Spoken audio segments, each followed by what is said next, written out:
Aya basi yembera bwe sodo kubatenge etambula akayimba kafaako bakayita Nabittakka olimba akayimba akayimbibwa omukyala wamuyita Josephine Ndagire. Akayimba ako oyinza okukawulira n'ogamba nti akayimba kano yali agamba nti yali ali ku mbeera yakulwanyisa kirwadde kya mukenenya, n'akayimba kano kaali kaluyimba kaali ka Lutalo. Akayimba kaali ka Lutalo oba kaali ka bato, era nga yali akakubidde omukyala gwe bayita Florence Namirimu. Oyinza okumbuuza akayimba kano yali ayimba atya? Gwe kawulirizeeko owulire nga bwe katandika. Era ng'olutalo lw'akayimba kano lwatandikira mu ntebe gitasingazi myaka gya 9 eyo. Entabu yava kuba ate nga obudde obwo omukyala gwe bayita Ndagire Nabittakka omukulu wamuyitanga Moses Wamala bamumanyi obukulu oyo yali azannya mizannyo, yasuulawo Ndagire n'aganza omukyala gwe bayita Florence Namirimu. Yali mbufumbo bw'omukulu gwe bayita Kusaini Kabogoza, akadde kano omukulu gwe bayita Kusaini Kabogoza mugenzi. Wabula mugenzi Kabogoza ono yafa mu 1995 saidi z'ebusunju emitiyana era gye bamuziika omukulu, era kigamba nti yafa ekirwadde kino abajjukira emyaka gya 9 ekirwadde ekyo ekyatitogomya abayimbi ensangi ezo, era nga yatinka nnyo ng'azannya emizannyo ku stage mu ntebe gitasingazi. Gwe nkutegeezaako omwami oyo, era omwami oyo kuba ate nga omutegeerayo omukulu oyo gwe bayita Kabogoza oyo yazannya, yali azaala omwana gwe yakabira mu luyimba lwe bayita omwana w'abalo olwa Florence Namirimu. Gwe nkutegeezaako bw'oba ojjukidde akayimba ke bayita mwana w'abalo kafulumira ku alubamu ya second hand mu 1994. Abajjukira mwalimu omukulu gwe bayita Yolanimu taata wa David, oyo mugenzi Kabogoza omukulu oyo yakola mu muzannyo ogwo. Kati waliwo gwe bayitanga Natalia senga wa David omulosi, waliwo Scholastica, bonna abaali mu kayimba ako mpola mpola. Kati gwe kutegeezako oluyimba luno lwe bayita Nabittakka. Aha, Abannayuganda ennyimba nnyingi ze basobodde okuba ate nga bayimba nga za ntalo naye nga mmwe temumanyiiko wadde munyumirwa bunyumirwa.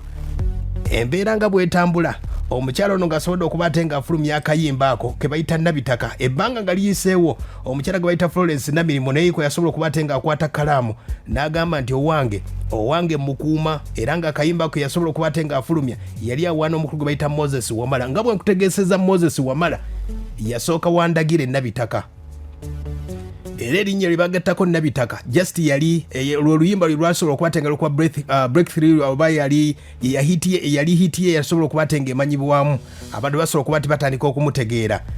Embeera ng'esobodde okuba ate nga etambula bw'etyo. Omukyala wano gwe bayita Florence Namirimu yateekamu akayimba mu kayimba ke bayita owange mukuuma bulungi Moses Wamala.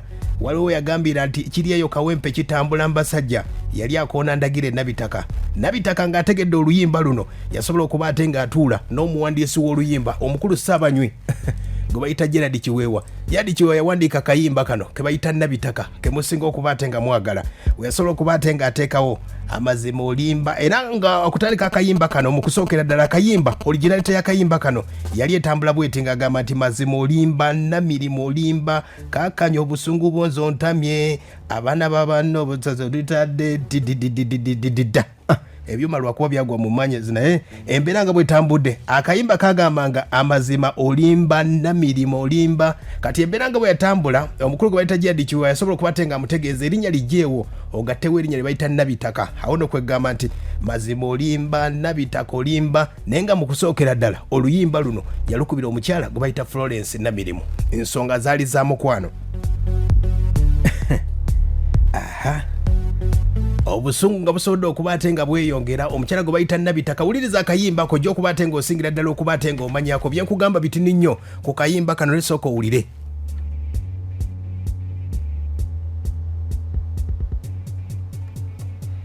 Yagattako obusungu obw'amaanyi mu kayimba oba okawulidde yasobola okuba ate nga amulangira n'agamba bino biwoowe kuno kuziika namwandu wa Kabogoza namwandu wa Kabogoza okuziika. Namwandu wa Kabogoza gwe nkutegeezezaako ye Florence Namirimu, yali bba w'omukulu ono gwe bayita Kabogoza. Kati omukyala ono gwe bayita Nabittakka amulangira mu kayimba ke bayita Nabittakka. Kateekeko kawulire.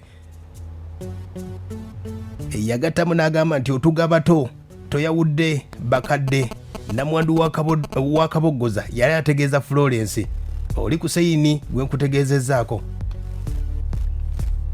Kikyoleetera abazadde ebiwoobe obukambwe b'otugisa n'abakazaalibwa Florence Namirimu gwe bategeeza n'ategeeza nti wafuna sowaani ya bbaala buli asanga yakomba awo luno lwali lutalo lw'abayimbi abakadonga mu benkutegeezaako.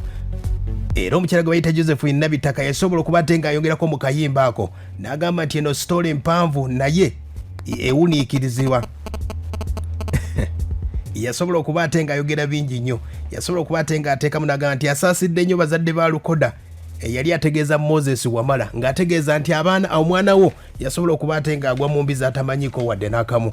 Era yagattamu n'amannya gano nti bakadde ba mukulu bamuyita Moses Wamala, mwalimu omukyala gwe bayita Nabisere n'omukulu gwe bayita Musoke, era nga baali beebusunju eyo. Obusungu bwali bw'amanyi mu kayimba ako, goyinza okukawulira ng'ogamba nti oba kaalika embeera yakwekuuma, naye yali akoona mukyala munne olw'embeera nti yamubbako omusajja. Omukyala Josephine akyayongerako okuba ate ng'akukkuluma, yasobola okuba ate ng'alabula Moses Wamala n'alabula ne mukyala we gwe yali alese eyo, n'ategeeza nti oyinza okuba okuuma lubugo naye nga lubaale mubbi. Wano nno ng'ategeeza nti nnamwandu wa Kabogoza kye yeekoze abavubuka mu Kampala nti ekirwadde kyalina kinyooka bunyooka. Munnange eno emboozi mpanvu naye olw'embeera. Akayimba kano kafuluma mu waggwa 1997 era omukulu gwe bayita Jedi Kiwewa yawandiika akayimba kano. Bakakubisa mu stage bayita Piga Twende. Abafuluma mu studio bagita abakubiranga mu bazira gita singa zaawo. Gwe kutegeezaako embeera nga bwetambula. Yakuba lizimu gita wa akayimba ko mita Salongo emba Sekidde. Besi gita yagikuba muyita John Lutaya, yakuba solo gita bamuyita Semuwemba. Omukulu oyo yafa bamuziika oba side zeno Masaka. Ye mukumbeeze eyo ey'omukulu ey'omukyalo oyo gwe bayita Ndagire Nabittakka. Ke kayimba kano.